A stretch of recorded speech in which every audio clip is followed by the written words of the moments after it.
Sometimes brilliant strategies don't work. That's the story today on Rochelle's Daily Wire Video Edition.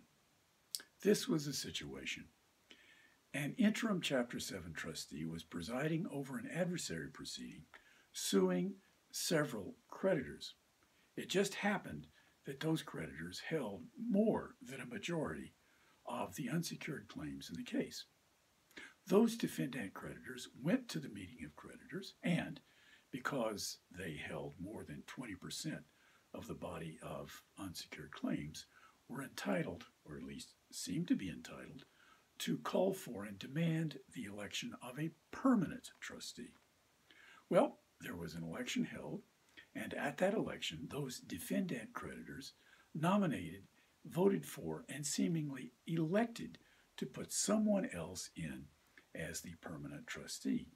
And that someone else, as it happened, was another Chapter 7 panel trustee. Well, as things usually are in bankruptcy, not everyone agrees. The owners of that debtor corporation, who were no longer in power, obviously, because it was in Chapter 7, objected to the election. Here is what Bankruptcy Judge Elizabeth Gunn in Washington, D.C. held. She said that those defendant creditors had a materially adverse interest and therefore were ineligible even to call for the election of a creditor, of a trustee, and obviously were therefore also ineligible to vote for any particular person to be trustee.